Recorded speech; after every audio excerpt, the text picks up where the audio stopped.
Halo Sobat Gitbayers, kembali lagi di podcast kesayangan kita semua, tempat ngobrol finansial dengan gaya santai tapi tetap berbobot. Aku Mary. Dan aku Tata. Halo semuanya. Wah, udah gak kerasa ya Mer, udah 1 bulan nih kita nggak bertemu sama Sobat Gitbayers di podcast kali ini. Nah, bener banget Tata. Jujur aku kangen sih, Ta. Kalau kamu gimana? Aku kangen banget. Oh iya, Mer, sebenarnya kita mau bahas apa sih di podcast hari ini? Kamu pasti penasaran ya. Jujur, sekarang nih kita bakalan bahas hal yang lagi trendingnya banget. Kayak kamu buka IG, TikTok, itu tuh isinya tentang itu semua loh, Ta. Tentang IPO bukan, Mer? Kok kamu langsung tahu? Itu FYP banget di sosial media aku, di TikTok, di IG, semuanya bahas tentang itu. Tapi Mer, aku tuh bingung dan penasaran IPO tuh sebenarnya apa gitu loh, dan kenapa bisa jadi hype trending di sosial media sekarang. Nah, untuk itu nanti bakalan kita bahas tuh, Ta. Jadi hari ini kita nggak hanya sekedar membahas materi podcast hari ini bersama narasumber, kita juga akan membahas mitos atau fakta seputar saham IPO bersama narasumber kita yang keren, ada Bang Akmal selaku Manager Research and Development. Halo Bang Akmal. Halo. Nah, Bang Akmal, kebetulan nih Bang, sebelum kita mulai, ada baiknya kayaknya Bang Akmal perlu perkenalan diri dulu deh. Terus juga kalau bisa Abang sharing nih akhir-akhir ini Bang Akmal lagi sibuk apa? Perkenalkan, nama aku Muhammad Akmal Tarikul. Aku sendiri di Gitbay menjabat sebagai manajer fundamental di Departemen Research and Development. Oh iya, tadi kita ada mention IPO ya kan Mer? Kita sebenarnya mau bahas apa nih tentang IPO? Jadi langsung aja ya Bang Akmal. Boleh. Nah, kebetulan Tata tadi udah ada mention tentang IPO ya Bang. Nah, aku penasaran nih Bang, lebih tepatnya kayak sebenarnya waktu baca-baca itu ya Bang, orang-orang tuh ada bilang katanya di hari pertama IPO itu biasanya nanti di hari pertama listingnya itu bakalan langsung untung. Menurut Abang itu mitos atau fakta sih Bang? Sebelumnya aku boleh tahu dulu nggak? Kamu bacanya baca apa dulu? Baca prospektus atau baca komenan dari sosial media orang-orang? Kalau itu aku lebih baca komen-komen sih Bang, karena kan orang-orang bilangnya katanya kayak di hari pertama listing IPO itu biasanya langsung untung gede. Sebenarnya itu mitos. Itu bisa kita contohkan di emiten-emiten tertentu. Contohnya IPO Mr. DIY, kalau kalian tahu, itu di awal listing nggak langsung arah, bahkan langsung koreksi pas di awal listing. Terus ada contohnya Yupi juga di awal listing langsung koreksi. Jadi pernyataan yang beli IPO terus bakal naik di hari pertama listing itu mitos. Karena banyak perusahaan IPO sebelumnya itu ada yang mengalami koreksi. Jadi nggak sepenuhnya bakal arah di hari pertama. Jadi gitu. Terus nih Bang, karena banyak yang FOMO gitu kan tentang IPO ini. Kalau misalnya makin banyak orang-orang FOMO ikutan saham IPO ini, sebenarnya kita tuh jadi punya potensi untung lebih gede nggak Bang? Itu mitos atau fakta? Itu bisa dikatakan mitos, bisa dikatakan fakta. Karena salah satu penentu saham IPO itu naik apa enggaknya, salah satunya itu partisipannya. Berapa SID sih yang mengikuti antrian dalam membeli saham IPO tersebut.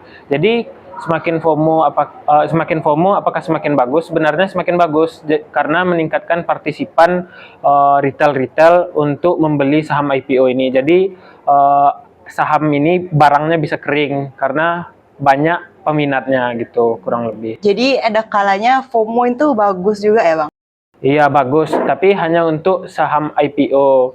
Tapi nggak sepenuhnya FOMO atau partisipan retail yang banyak itu mengangkat harga. Itu juga bisa dipengaruhi underwriter. Nah, underwriter nanti bisa kita jelasin nanti di pertanyaan-pertanyaan selanjutnya. Benar-benar. Jadi bisa dibilang tentang FOMO itu tuh ada yang bisa bilang fakta, bisa juga mitos ya Bang. Nah, itu tergantung perspektifnya lagi ya kan Bang.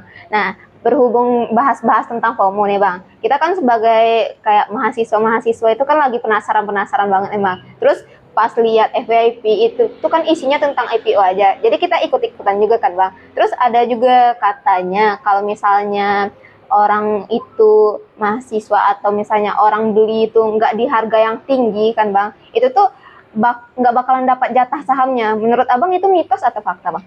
Sebenarnya nggak perlu, karena di bursa sendiri itu sudah ada sistem penjatahannya, namanya itu allotment. Nah, berapapun kalian masuk, semuanya itu sudah dipastikan akan mendapatkan jatah. Nah, di sana, jadi nggak perlu modal besar, harus besar jutaan untuk mendapatkan penjatahan. Yang penting kalian ikut partisipasi membeli IPO. Semakin cepat kalian ikut partisipasi, mungkin Hamin satu pas pembukaan ini penawaran kalian langsung beli, itu kemungkinan besar kalian dapat full penjatahan. Nah, biasanya penjatahan itu ada nominalnya, yang 100 juta ke bawah itu disamakan penjatahannya. Misalnya kamu beli 99 juta. Nah, ada orang yang beli 1 juta. Nah, itu tuh penjatahan kalian sebenarnya sama. Walaupun uang kamu 99 juta masuk, kecuali kamu sudah uang yang kamu masukkan untuk pemesanan saat IPO itu 100 juta, itu bakal disamain dengan 100 juta ke atas penjatahannya. Jadi ya kalau untuk mahasiswa kan uangnya pasti belum sampai 100 juta kan. Jadi ya nggak perlulah modal besar untuk melakukan pemesanan IPO. Kalian pasti mendapatkan jatahnya karena udah disistem sama Bursa Efek Indonesia sendiri. Jadi gitu Sobat Gitbayers, jadi kita tuh nggak semestinya harus punya modal gede dulu ya Mer. Yang penting siap-siap aja dulu, apalagi yang dibilang sama Bang Ahmad tuh Hamin satu kita udah siap-siap, nggak perlu punya modal gede. Ini lebih ke cepat-cepatan gitu ya Bang? Iya, kalau mau dapat penjatahan full, misal penjatahan full dari yang 100 juta dan yang di bawah 100 juta. Contohnya WBSA kemarin kan, misalnya kalau kalian pesan cepat-cepat dengan uang di bawah 100 juta, itu kalian bakal dapat penjatahan full itu 3 lot. Nah, tapi kalau kalian lambat, misalnya biasanya dapat 2 lot atau 1 lot. Nah, jadi gitu perbedaannya, pesan cepat dengan pesan lambat. Terus Bang, aku penasaran, kalau misalnya ada perusahaan yang udah IPO, itu pasti bagus nggak Bang? Maksudnya tuh kayak aman nggak buat investasi jangka panjang? Kalau bicara soal investasi jangka panjang ya, nggak semua saham IPO itu bagus. Karena itu bisa kita lihat dari prospektusnya sendiri. Kalau misalnya kita bicara tadi ya soal jangka panjang, itu kita harus ya berkiblat dengan fundamental. Nah, karena mau nggak mau kan cara bertahannya perusahaan itu kan tergantung kesehatan keuangannya kan. Jadi kita harus melihat gimana sih fundamental dari perusahaan tersebut. Kalau jelek berarti nggak investable untuk jangka panjang. Tapi apakah perusahaan yang jelek secara fundamental nggak bagus untuk kita beli saat IPO? Jawabannya nggak juga. Karena kita bisa memanfaatkan momentum jangka pendek dari hype-nya IPO kan. Dari orang banyak yang FOMO-FOMO IPO, itu kan menarik banyak partisipan dan demand kan. Jadi perusahaan yang jelek dan IPO itu bagus juga untuk trading jangka pendek. Untuk dapat cuan jajan anak mahasiswa cukup lah. Berarti nggak semua yang IPO itu bagus buat investasi jangka panjang ya Bang. Kalau buat trading aja itu bisa lah ya buat nambah-nambah jajan. Kalau buat jangka panjang enggak. Nah, bicara-bicara tentang mahasiswa, tentang uang jajan itu ya Bang. Katanya tuh mahasiswa tuh lebih baik hindari IPO malah Bang. Aku ada baca kan. Katanya soalnya risikonya tuh terlalu tinggi karena kan orangnya FOMO-FOMO gitu kan, nggak baca-baca analisis gitu kan, jadi FOMO-FOMO. Jadi mending hindari IPO. Nah, menurut Abang itu mitos atau fakta sih Bang? Bagiku sendiri, menurut pandanganku sendiri, pendapat yang disampaikan Mary tadi kan, sebenarnya bagiku mitos. Karena IPO ini cara analisanya cukup simple, nggak sesulit saham yang telah listing di bursa.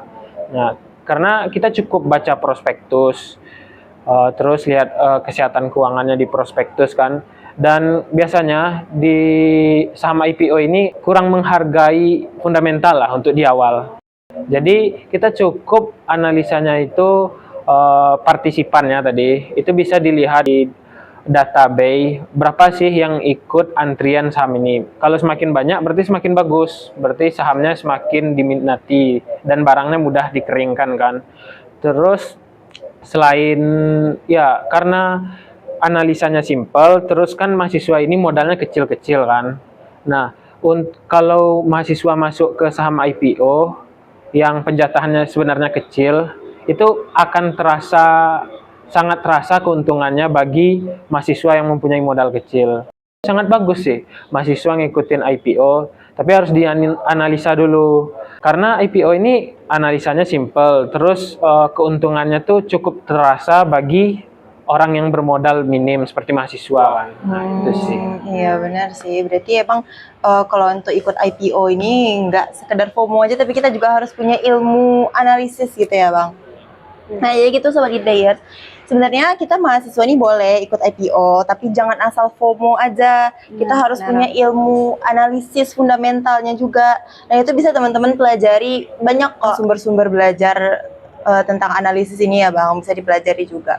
Jadi Salah satunya kayaknya di IG Gitbay FEB Unen juga ada deh Kak. Iya benar banget. Teman-teman harus banget kunjungin sosial medianya Gitbay karena di situ banyak banget insight-insight, materi-materi dan juga informasi yang berguna buat teman-teman seputar investasi. Wah, udah gak kerasa ini ya, kita udah sampai di penghujung episode dan aku ngerasa insight dan ilmu hari ini tuh sangat bagus banget karena jujur aku tuh juga FOMO sebenarnya untuk membeli saham karena aku juga kurang ilmu terhadap analisis itu juga. Tapi aku juga belajar kalau untuk investasi ini kita juga perlu ilmu dan juga analisis tersendiri. Sebelum kita nutup nih Bang, tentunya kita mau ngucapin terima kasih banget juga nih kepada Bang Akmal karena udah ngasih ilmu yang beneran bermanfaat bagi kita semua ternyata. Benar. Kalau misalnya Sobat Gitbayers masih ada pertanyaan ya tentang IPO ini atau tentang investasi atau tentang apapun itu seputar pasar modal, boleh nih drop di kolom pertanyaan di bawah ini atau juga bisa kunjungi media sosial kita di bawah ini. Dan teman-teman jangan lupa untuk like, komen, dan subscribe sosial media kita supaya nggak ketinggalan podcast dan informasi keseruan dari Gitbay FEB Unen. Aku Tata Dan aku Mary. See you!